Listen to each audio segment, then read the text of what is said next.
Whatever.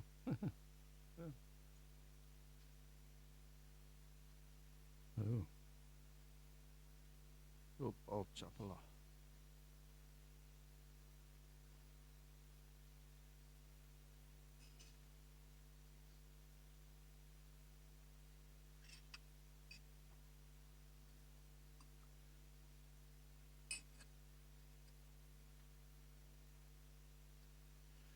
Jaya Radha Madhava Kunja Bihari Jaya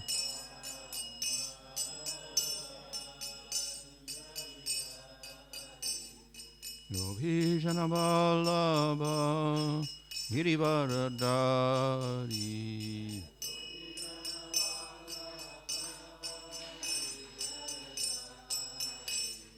Yasodanandana Braja Janaranjana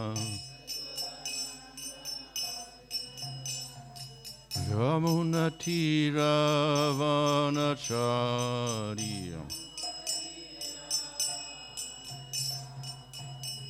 Jaya Radha Madhava Kunja Bihari Jaya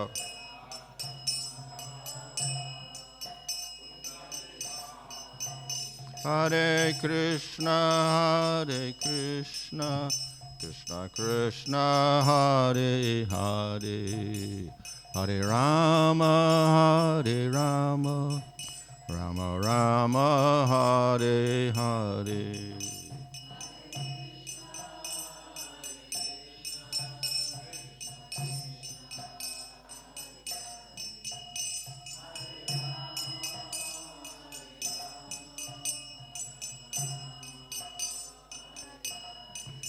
Hare Krishna Krishna Krishna Hare Hare Hare Rama Rama Rama Hare Hare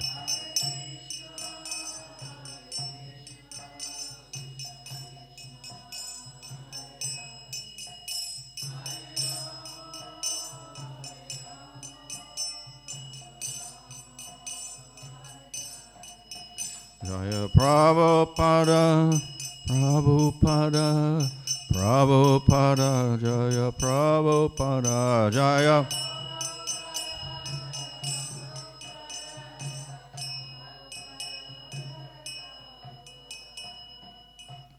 Vishwa Paramahansa Raja Gachara Satada CC with AC Bhaktivinoda Swami Srila Prabhupada Ki Jai Namachar Haridas Thakur Ki Jai Paramsagho Sri Krishna Chaitanya Prabhu Nityananda Sri Advaita Gadadhar Sri Gaur Bhaktivinoda Ki Jai Sri Radha Krishna Gopa Gopida Shama Kunda Radha Kunda Giri Govardhana Ki Jai Shri Vrindavan Dham Ki Jai Navadip Dham Ki Jai Ganga Jamuna Tulsi Bhakti Devi Ki Jai Ananta Koti Vaishnava Vrinda Ki Jai Samaveta Bhakti Vrinda Ki Jai Go Premanandi all glories to some of the devotees, all glories to some of the devotees, all glories to some of the devotees, all glories to Sri Guru and Sri Guru, and all glories to Sri Prabhupada.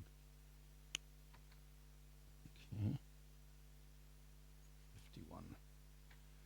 Reading from Sri Chaitanya Charitamrita Adi Leela, chapter 17, verse 51. Arpapi bhaktadveshi tore na udharimu.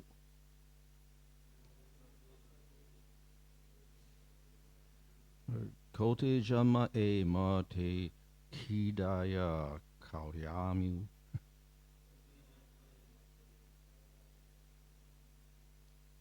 Okay. Translation. O sinful person, envious of pure devotees, I shall not deliver you. Rather, I shall have you bitten by these germs for many millions of years.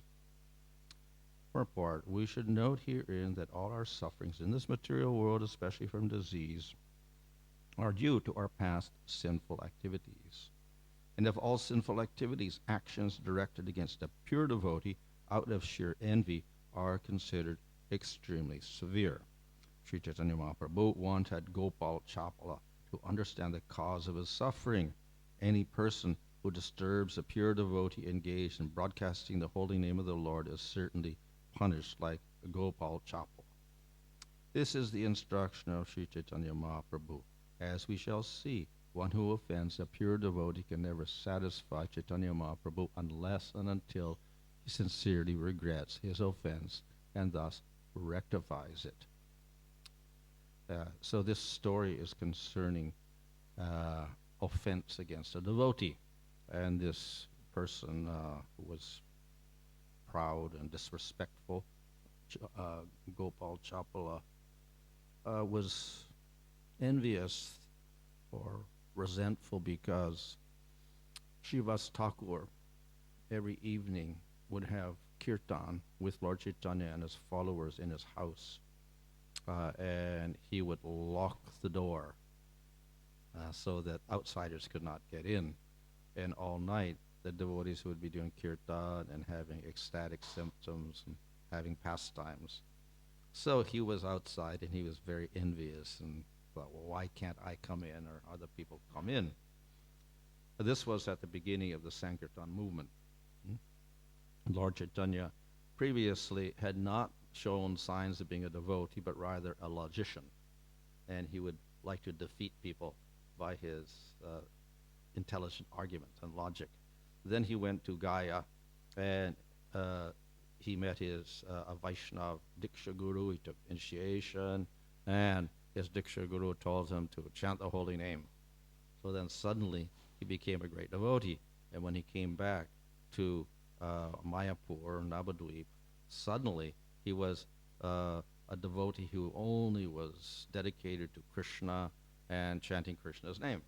So at that time, all the great devotees who had previously thought, oh, Lord Chaitanya, what a shame, he's such a nice person, but he's so much involved in logic and everything, they were very, they were overjoyed that suddenly he had changed.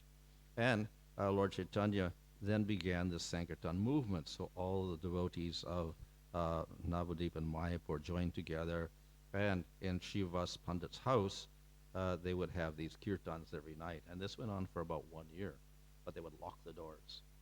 So other people outside didn't know what was happening. There was noise going on inside. They were very curious. They couldn't figure out what was happening.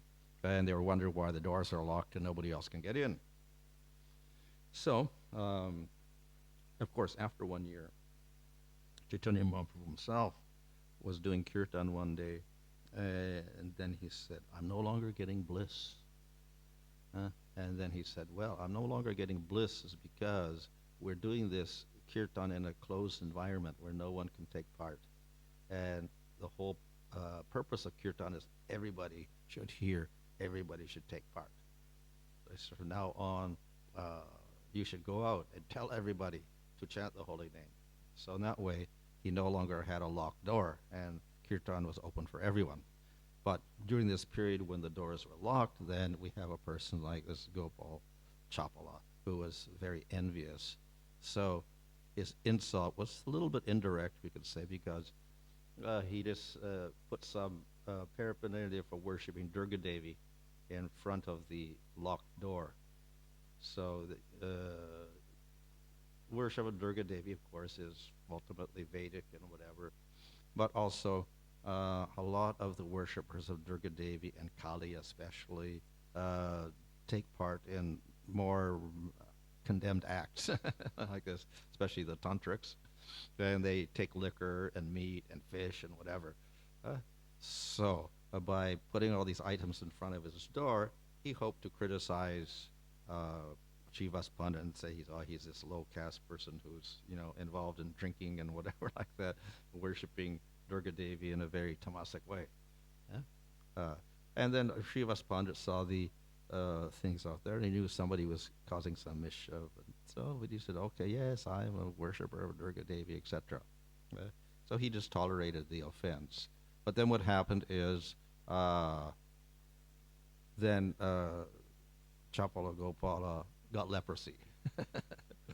And so that's what's described here. There was worms on his body and whatever. His body started rotting away, and he was in distress. So he went to Chaitanya Mahaprabhu and asked for forgiveness like this. And so this is Lord Chaitanya's reply. Huh? Lord Chaitanya was not calm, he was very angry. Huh? And so he began to chastise this person. And so he said, "You're a sinful person, envious of pure devotees, and I won't deliver you. And you'll be bitten by germs by millions of years." Huh? So, we know, of course, that Lord Chaitanya is most merciful, etc. But sometimes we do see anger in Lord Chaitanya. For instance, when Jagai and Madai attacked Nityananda and Haridas Thakur, very great devotees. And of course, Nityananda is also former Balaram.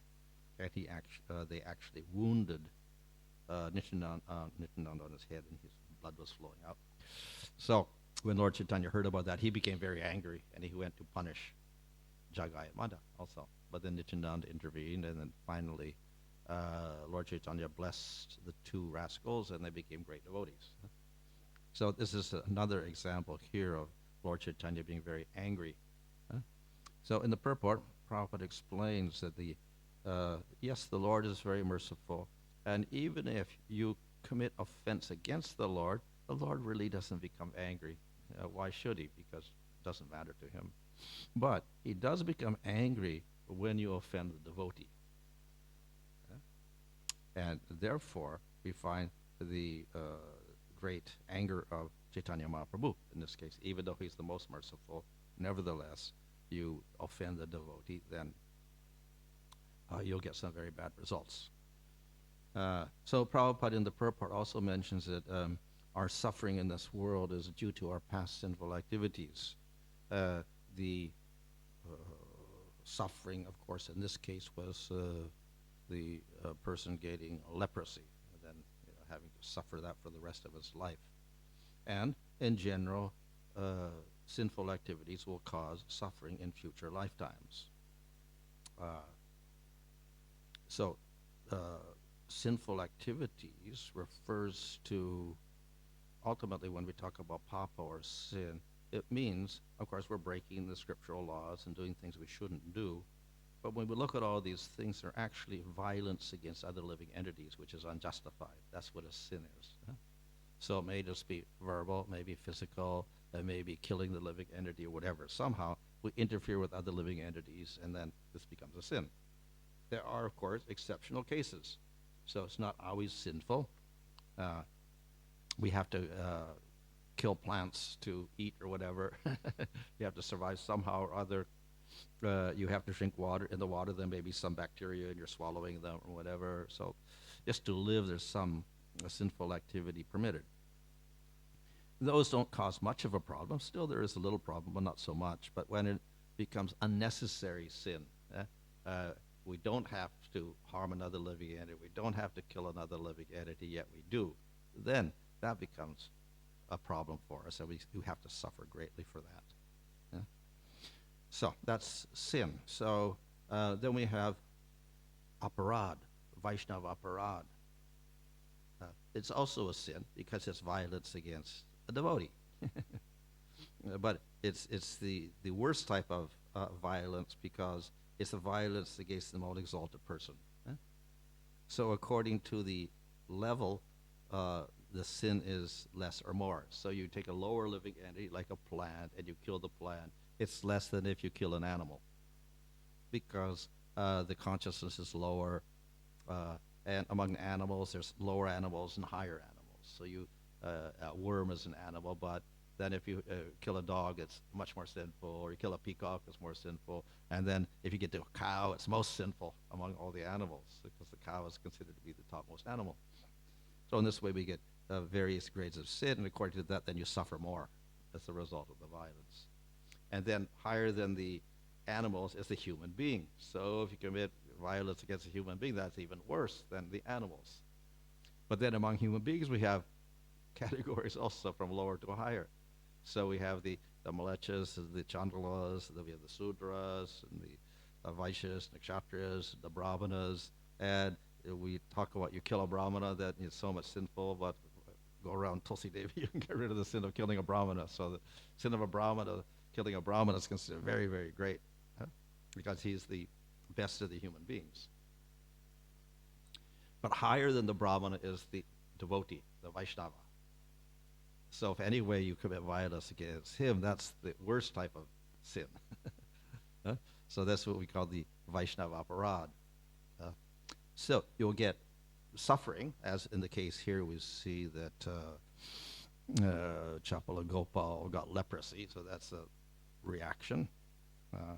So definitely we get that type of reaction. But there's also a worse reaction as far as devotees are concerned, and that is that if you are a devotee and you commit the Vaishnava aparad, then your bhakti gets influenced. It decreases or may get destroyed as a result of the aparad.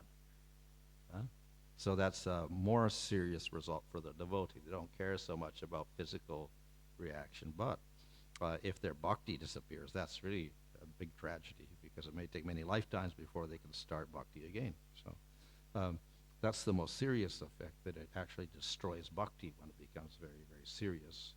And thus is considered to be one of the greatest aparads. So in Chaitanya Charitamrita, Chaitanya Mahaprabhu calls this particular aparad, Vaishnava aparad, to be the mad elephant offense. So the elephant, of course, is a huge creature, and they're nice animals. They're very, very loving in one way, but they're also uncontrollable. And then sometimes, especially the male elephants, go mad, and you cannot control them. And they're very unpredictable, and they may do anything because they're so big. They can tear up things and trample on things, and no one can prevent it. So we have the little creeper of bhakti, planted by the mercy of Guru and Krishna, and then carefully we are the gardener, and we water the plant with kirtan, devotional activities, and gradually the little seed sprouts, and then it grows little leaves like this, grows up like this. And we have to keep taking care of it, give enough sunlight, water it nicely with the devotional activities, keep out the wild animals and whatever, the goats and the cows that start chomping on the leaves. So we have to care for it. We had to pull out the weeds, the anarthas, etc. Yeah. But if the mad elephant comes along, then we don't have any defense. Just smashes your plant or tears it up with its trunk or whatever. In other words, it's a very destructive type of offense. And when it happens, then your plant gets severely damaged or it may get destroyed. So that's the problem with Vaishnava aparad, why it's so serious. Why is it so serious? From the Lord's point of view, the devotee is the highest person because the Lord is more affectionate towards the devotee than to any other living entity, including human beings. Now, the Brahman, of course, is also a form of the Supreme Lord, and Brahmins are dear to the Lord, even Krishna. He worships the Brahmanas, etc. But if one is a Vaishnava, who may be a Brahman, or may not be a Brahman, but is a Vaishnava, the Lord has affection for the devotee more than anyone else. And so, if you offend the Vaishnava, then the Lord is very, very angry because he doesn't care about himself, but he cares about the object of his affection. Just like in the material world, you have a husband and a wife, and then if they're very affectionate, and then somebody insults the wife, then the husband gets real angry, uncontrolled anger. He'll attack or defend, family and wife and whatever, because that affectionate relationship. So, Supreme Lord is very affectionate towards his devotees, and if you start offending them, then big problem, because the Lord does not tolerate that, and then you end up with all problems. So not only you get the bad karmas, which is as a result of, violence, but the bhakti will disappear, and it's very difficult to cultivate that bhakti again. So that's the problem with the Vaishnava aparad. So the aparad, once it's committed, of course, if one is a demon, they're likely to commit this aparad anyway, because they don't like devotees.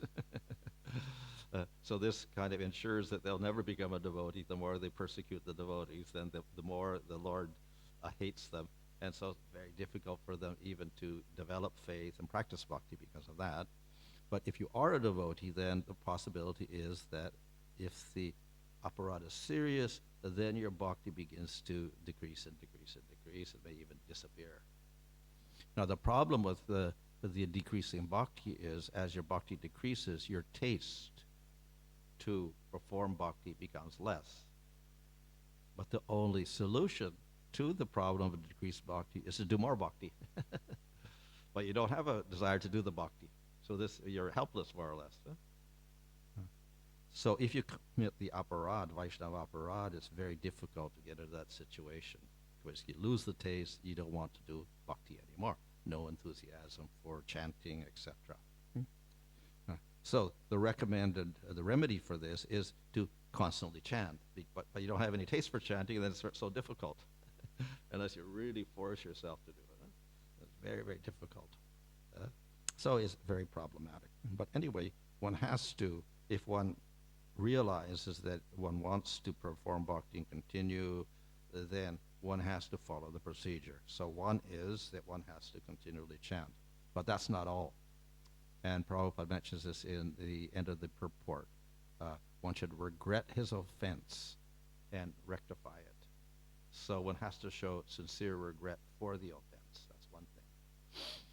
And in other places, in Bhagavatam, and especially by Vishnu Chakravarti in Madhurya Kadambini, he says, and in Harinam Chintamani also, he says, the procedure is that you have to feel sincere regret, realizing the greatness of the devotee and how affectionate Krishna is for the devotee. That's one thing.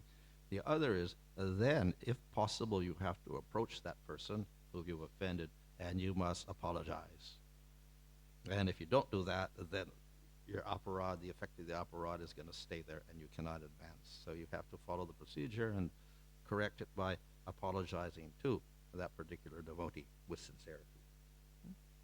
And the devotee, if he's a good devotee, then he won't mind and he will forgive you. And once that forgiveness is there, then the effect of the aparad becomes much less, and it becomes easier to rectify oneself by continual chanting. If one avoids that process, even one knows it's the proper thing to do, doesn't want to do it, then the aparad simply continues and becomes worse. So, aparad is very bad, Vaishnava aparad is the worst, and there is a remedy, but you have to go to the devotee and get his forgiveness or whatever. So the process works because if one goes to that devotee and the devotee says, okay, I tolerate this, I forgive you, then this will pacify the Lord. The devotee, my devotee, is not disturbed by any of this. So therefore, the Lord also will lose his anger and whatever, and he won't try to interfere with that person's devotion anymore. The other aspect why this is so serious, offending the devotee, is that the devotees are the cause of bhakti. They are also the cause of faith, which is the qualification for bhakti. In other words, we cannot do bhakti unless we have conviction that Krishna exists and scriptures are true or whatever. But we don't even get that faith unless we get mercy of devotees, which is not really, it's not because we have faith or whatever in the devotees, but accidental faith. In other words, what we call agyato sukriti. The devotees spread bhakti around the world, and we somehow contact it accidentally. And by that, we get a little bit of faith, and that grows over many births until it becomes external in the sense, or conscious, so that we can begin to accept the process of bhakti. But even that faith is caused by mercy of devotees. Once we get the faith, then we have to start bhakti. How do we get it? We have to go to devotees, and we get the message, Chaitanya Mahaprabhu and Scripture. So devotees are instrumental for the faith. They're instrumental for starting the bhakti. And they're also instrumental in all of the progress of bhakti all the way up to prema. There's never a point where there is no association of devotees. And so the mercy of devotees is constant all the way to prema. The aid of devotees is very necessary. So if we interrupt that process by insulting a devotee, then we more or less cut off our link to Krishna. Huh? The means of our progress and our salvation is cut off completely by offense. Huh?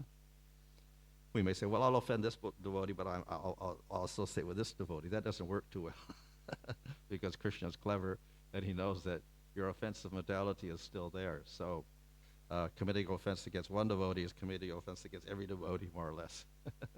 Because the very idea is that the devotees are the source of bhakti, and Krishna's made this arrangement in the material world. And if you're trying to cut this whole thing, then Krishna says, okay, if you don't want it, don't take it. You don't have any relationship with devotees. You won't have any relationship with bhakti at all. So, therefore, the offending the devotee is serious because it interrupts the whole process of spreading bhakti to the jivas in the material world. The Lord is very merciful, and he wants to save all the jivas. And the way the Lord does this is mainly through the devotees. He comes as avatar, certainly, and he personally, teaches and inspires everyone, performs pastimes, and helps deliver. But the Lord is not there all the time. At most, he will appear once or twice in a yuga. So Lord Chaitanya has come 500 years ago. The next appearance will be Kalki. That's 400,000 years later. So in the meantime, who's going to save us? It's not going to be Krishna coming, no? No form of the Lord, no avatar. So it's the devotees that fill up all the gaps between the avatars. They're the ones that perform the Lord's work. So the Lord gives his mercy directly when he comes. When the devotees are there, the devotees get the mercy of the Lord. And then the devotees distribute that mercy to other jivas. So that's the significance of the devotee. The devotee, Prabhupada says the devotee is the transparent medium. Yeah. So he is the medium of Krishna's mercy. Yeah. So this is how Krishna's mercy manifests in the world, through the devotee. Like electricity. How does electricity spread out? We have a generator. We have light bulbs. But the electricity just doesn't jump over to all the light bulbs in the world. It has to go through a wire. So we connect all the light bulbs to wires, and the wires end up going to a generator, and then the electricity comes through the wire. So the wire is the medium for the conduction of electricity. So in the same way, Krishna's mercy and bhakti are conducted through the devotee into the material world. So they're like the little wires connecting us, Krishna's, energy, spiritual energy to the material world through the devotees. Right? So if you don't take up the wire, then you don't get the bhakti. So you have to contact that spiritual energy through the devotees. That's the main means of getting that energy of bhakti and mercy. And so if we offend the devotees, then we don't get the opportunity anymore. So devotees are very, very important for doing that. So devotees are the suitable conductor, which means because they have devotion, they are capable of transmitting Krishna's devotion into the material world. The more they have, the better you are a conductor. So therefore, we have various grades of devotees. We have Kanishya devotees, and Madhyamas, and Uttamas. Uttamas are very pure, very exalted, on the level of bhava or prema. So they're the best conductors of all, but very rare. The normal conductor is the Madhyama, and they're the main preachers in the material world. But they're not the highest, but still they conduct. Very good. The energy comes up. Kanishas are also devotees, but very little of the Shakti comes through because they're so low. So there's like in the material world we have wire. So the best wire for the common wire is copper wire. So conducts. I don't know how much goes through. I don't know how much percent goes through. I don't know, but there are better wires like silver wire or gold wire. Very good. So you get much more electricity, but it's too expensive. Very rare. So the Madhyama devotees are like the copper wires. The Uttamas are like the gold wires and the silver wires. But you don't find them very much. Not very common. So we accept the copper wires and the madhyamas. And so the madhyamas do the preaching in the material world, and they spread on the bhakti.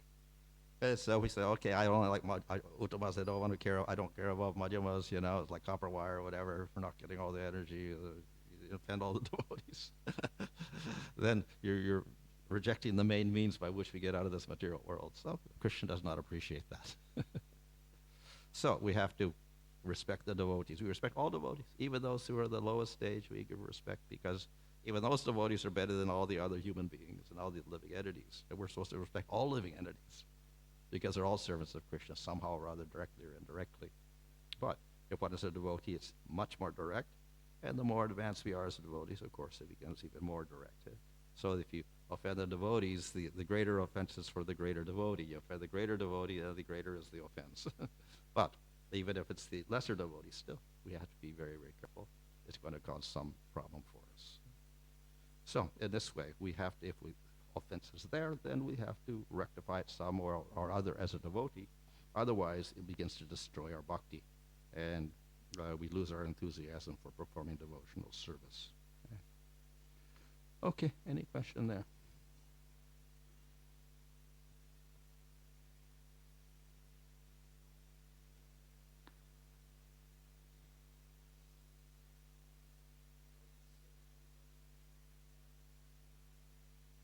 Mm-hmm.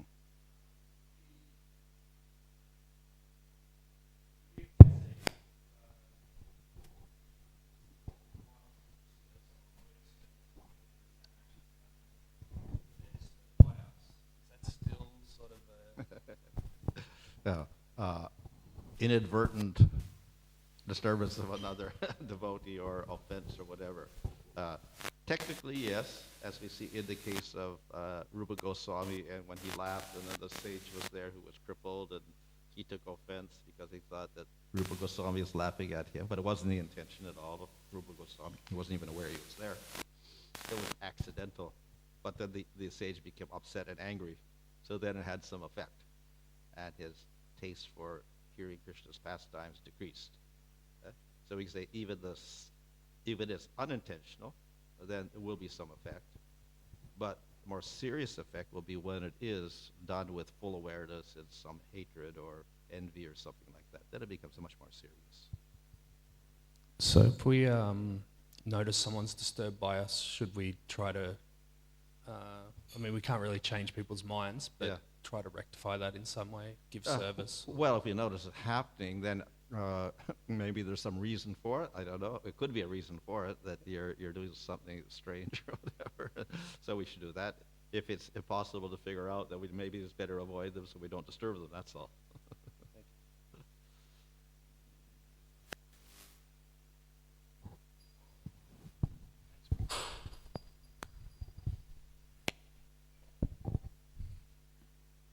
Thank you for the class, Maharaj. My question is, what is the connection between etiquette and offenses? Etiquette Yeah, and Vaishnava. offenses. Yeah. What is the connection? Well, etiquette, I think we could say, is the proper sadachara, I suppose we could say, is etiquette, or proper conduct. Right. Now, we have proper conduct in the material world and proper conduct in the varnashram system, and then we have proper conduct among devotees. So they're somewhat similar, but also there's some differences between that. Included in proper conduct in general, in varnashram system, we will say that proper conduct is to avoid sinful activities which are described in scriptures, things you don't do.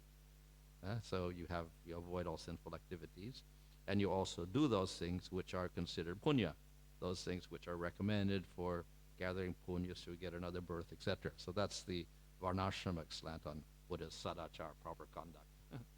So that's in relation to other human beings, and of course, rest of the world, animals, plants, world, etc. And thus there are rules of conduct for, how you treat your animals. If you eat, if you have your animals and you don't feed them water and you eat your meal, it's considered to be a sin. Don't let the animals suffer. Give them their water, give them their food, before you eat. So you have to respect even the animals. And even the plants, of course, we don't unnecessarily cut down trees or plants or whatever, just for no reason at all. If there's a reason, fine, but if there isn't, we don't do it. So. There is, modes of conduct like that sadachar in general, which is concerning pap and punya. When we come to the devotees, then, of course, the same rules apply because we are trying to be respectful to all living entities. And one of the angas of bhakti is don't disturb other living entities. So as much as possible, we follow all of those rules and avoid the sins, whatever. We may not do all of the punyas because many of those punyas or recommended activities may be for material advancement and going to Svargaloka. So we are not obligated to follow those type of activities. Some of the punya activities are more practical for controlling our senses, maintaining our purity, etc. So we follow those, like rules of cleanliness, etc. This is all considered sadachar. So the devotees will follow many of the rules of conduct in the varnashram system, but some of them they may not put emphasis on because it has to do more with kamya, karmas, doing some activity to get pious results for going to Svargaloka, etc. So that's one type of achar. But then the other achar of the devotee, of course, is things related to bhakti. So the sadachar of the devotee is particularly with other devotees, then we have the sadachar. So this is how we conduct ourselves among devotees, how we associate with devotees. And as was mentioned in Upadeshamrita, you feed each other, you talk to each other, give knowledge to each other, you give gifts to each other, whatever. So you have friendly relationships among devotees. So that's the conduct among devotees. But then there's other conduct with lesser devotees. We should teach them and instruct them. Superior devotees, we should serve them and follow their instructions. So this is part of the conduct among devotees, the sadachar or etiquette among devotees. So in that way, the emphasis in devotee sadachar is upon our devotional activities and relationships with devotees. Was that the only thing? What's the other aspect of the question? With aparads. Yeah. So aparads are a sin because they're also violent against other living entities, but it's directed towards Krishna, Krishna aparad, like the seva aparads, the deity offenses, fighting in front of the deity or offering impure items to the deity, so you're offending the Lord. So that's one type of aparad. So against the Lord, he's the highest living entity. So that's bad. That's called seva aparads. Then we have aparads against the process of bhakti. We consider that bhakti is just a material process to go to Svargaloka. It's also in the nam aparads, like that. Or to consider that the glories of the holy name are exaggeration. It's just, nice words, but it's not really true. So we consider, the potency of the name useless, except this aparad. So offense against the process of bhakti and chanting the holy name. And then we have offense against the devotee. So among the nam aparads, we also have to sadhu ninda, to criticize the devotees, or guru or avagya, to disrespect the guru. So that's Vaishnava aparad.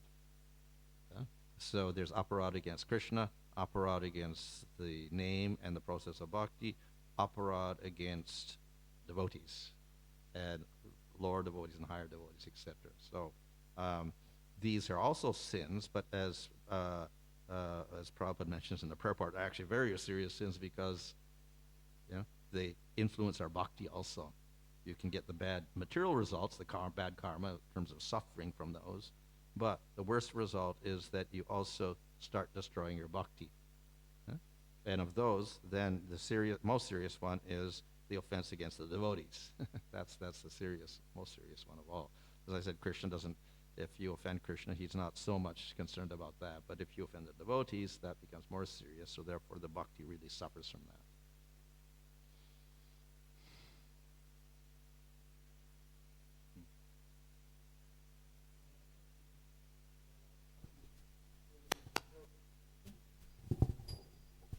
conversely, what are the indicators that our bhakti creeper is maybe... What's the indicators of? Yeah, that our bhakti creeper Well, I is... suppose it's like the gardeners. We have any gardeners here? They're growing their plants and their tomatoes and their watermelons and whatever like that. So if you're completely ignorant and careless, of course, you won't care about what's happening to your plants. You won't water them probably and just, let them grow. But if you're a little concerned about your garden, that is your plants and their well-being, then you'll inspect them as often as possible, and you'll see if they're growing regularly or if they got stopped somehow or other, or if the bugs are attacking the leaves, or something's happening and they're all withering away or drying up. So one of the same with bhakti. Bhakti is also like the plant, and it grows leaves, and then it grows a flower, and then it grows a fruit. The flower is bhava, and the fruit is prema. So we're not that far, so we don't know about that part. When we're growing the plant, we can't see all that developing, but at least we can see the leaves. So, and if the plant is being unhealthy, then we should be able to detect that. So, that growing the plant means increase of attraction for the processes of bhakti, including chanting, and attraction for Krishna, his qualities, and his pastimes. So growth of bhakti will mean that we become more attracted to all of these things. If the plant isn't growing, it means we don't develop attraction. So as our attraction increases, that means our bhakti is increasing, the plant is increasing. So it means, okay, we're not committing offense, etc. If the plant somehow doesn't happen for a long time, it's like stunted, something is wrong. So it could be aparads. It just could be inattention. We're not just, chanting properly. We're not attentive. We don't hear properly. We don't, do regular activities or whatever. Another problem is the weeds grow up. That's all due to inattention. So anartas, which are there, and they have to get destroyed by anarta nivritti, the process of bhakti. If we don't do bhakti properly, then the anarta nivritti does not take place, and the anartas start to first surface. Lust, anger, greed, deceit, and whatever, they may start creeping in. They were kind of there under the surface, and hopefully by the process of bhakti, they'll get destroyed. But if we don't do the bhakti properly, then they start to spring up again. So then we know that if you have too many weeds in your garden, they take all the nourishment away, and the plant doesn't grow. So we get all these anartas growing and growing, then the bhakti becomes less, we have less attraction, etc. So one of the main elements of ways we can detect is the bhakti is not growing. There's the taste for Krishna is not growing. That would be one of the main symptoms.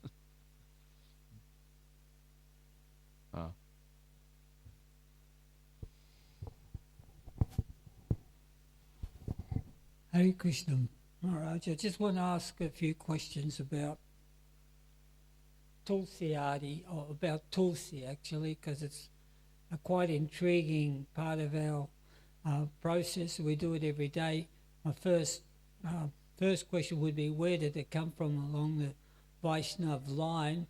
And the second one is that we seem to do it every day, and you just said it sort of nullifies all the offences, even the sense of killing a brahmana, but we just seem to do it automatically, that we water Tulsi and then we just move on to the prayers, and it's just like almost a ritualistic thing. I don't know if we really realise the full potential of it, so maybe you could explain a bit better. Well, origins, of course, is that we'll see in scriptures there's glorification of Tulsi in different scriptures, including Hari Bhakti Vilas, and even in the Bhagavatam you'll see the descriptions of Vishnu in Vaikuntha, and there's Tulsi there. He has Tulsi garlands, etc. And then if we go to the pastimes of Krishna, we see Tulsi takes the form of Vrinda Devi, and Vrinda Devi is a very intimate associate of Radha and Krishna, and she's the one that kind of plans out the kunjas and all this stuff, arrangements of the kunjas and decorations and everything, so that there's facility for their pastimes. So she's got a general fame, of course, as being very dear to the Supreme Lord in the form of Vishnu, but with Krishna then, Radha Krishna particularly, she's a very intimate association as being serving in the pastimes. So in our song that we sing in the morning, it's more like, intimate pastimes of Radha and Krishna. When will I see the, forms of Radha Krishna? When will I become one of the dasis, servants? So we're praying to Vrinda Devi for, entering into the spiritual pastimes of Radha and Krishna. So that's there from scripture itself. But among the Gaudiyas, it becomes quite prominent. It's not that it's absent in other sampradayas also. So you'll find in the Madhva Sampradaya they worship Tulsi Devi also, or in Sri Sampradaya also they worship Tulsi Devi. But we do it in a very regular way. Some of them also do, but we do it with a connection to Radha Krishna particularly. Then, because she is an exalted devotee, serving Radha and Krishna in the spiritual world, by worshiping her, we get her mercy, then we get to the spiritual world, and consequently, all of the obstacles to that, including sinful activities, karmas, anarthas, get destroyed. But that's like a secondary result. So we perform bhakti not to destroy our karmas, but to get prema. But karmas are automatically destroyed. So even if you just chant the holy name of Narayan once, as Ajamil does, you get rid of all your karmas, past, present, future, including sins of killing brahmanas or whatever. So there's many ways in which we can, destroy the sins and whatever, just by chanting the holy name. But to encourage people who are in a lower level and who are suffering in the material world and whatever, sometimes we have these statements, taking the Charnamrita or circumambulating Tulsi Devi is going to destroy even the greatest of sins like killing a brahmana, etc. But technically it's not really important for us because our goal is prema, and automatically all the sins get destroyed anyway. But for people who are, in the material world, then they may worry about all their karmas, etc. So these verses are there to encourage them to, do these devotional activities.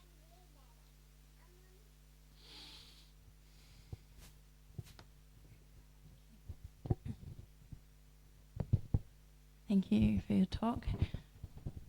I am finding myself very intrigued by Kalki. What can you tell us about Kalki. Yeah.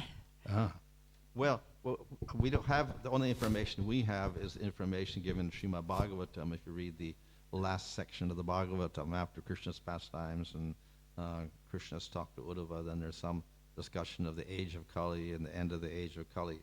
We got not too many details there. This is an avatar of the Lord who comes at the end of Kali Yuga, and of course Kali Yuga gradually degrades, so becomes more and more uncivilized for the human beings. And then Kalki comes as an avatar with his sword riding on a white horse, and he kills the big demons, the ones who are responsible for the degradation. After that, then everything is purified, the big demons are destroyed, there's a little bit of a rest period, and then everything gets restored, and we start with Satya Yuga, and everything is very wonderful again.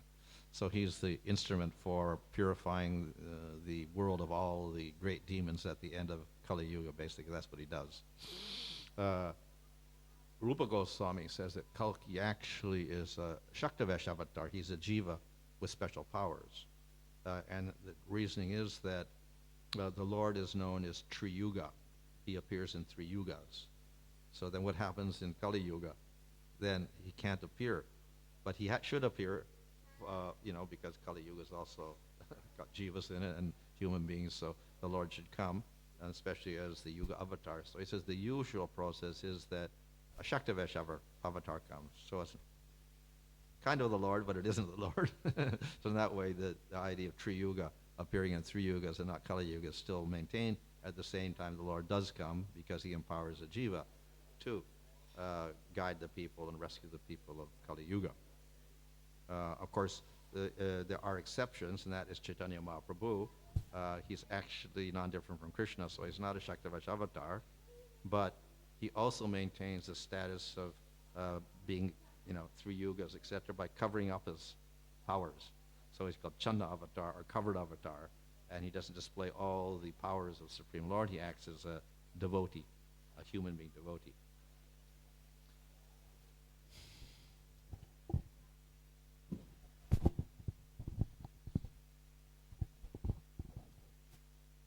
Just a quick question about the yugas. Is the entire material creation in Kali Yuga all at the same time? Is it? Is the entire material creation going through Kali Yuga all at the same time? Oh, actually, Kali Yuga is for our particular section of Jambudweep, this particular Varsha called Varsha. It's described one place in the Bhagavatam that other places, even on our earthly plane, there's different Varshas in Jambudweep, and then there's other Dweepas. They don't get this effect of Kali Yuga. The cycle of Satya, Treta, Dwarpa, Kali is for our particular Varsha called Varsha, this particular area.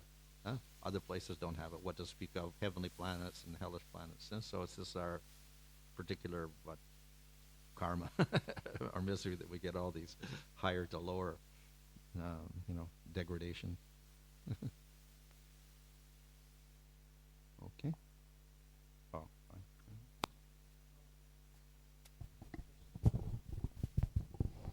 One of the questions I had was why the other sampradayas, or one of them, doesn't accept Chaitanya Mahaprabhu. They don't accept Chaitanya Mahaprabhu. Huh? You're saying, is that the question? One of these sampradayas, I think, is it Nambaka? They don't accept Chaitanya Mahaprabhu. Well, we can say that all the other sampradayas, they really don't. They may accept him as some sort of avatar or whatever like that, but they don't give him prominence, at least. Otherwise, they would all become Gaudiyas, followers of Lord Chaitanya. So they accept him in some sort of form. Maybe he's a great saint or whatever. Even in the Vallabha Sampradaya, they call Vallabhacharya Mahaprabhu, and they don't put any emphasis upon Chaitanya Mahaprabhu, even though they've met at one period of time. So basically, they don't really accept that he is non-different from Krishna, any of the other sampradayas. Okay. Hare Krishna.